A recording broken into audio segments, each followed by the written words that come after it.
The following video is a quick walkthrough on importing and exporting personnel databases from our DX Access Control software.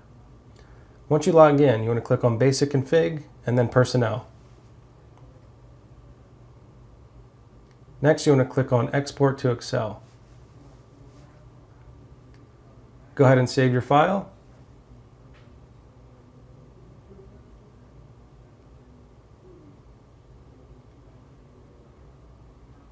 Now I'm going to delete the current users and I'm going to import them back in.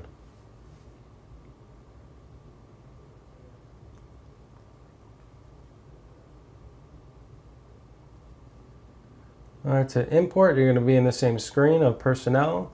Right click, click on Import from Excel.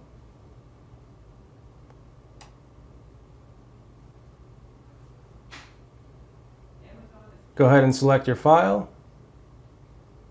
Now click Open.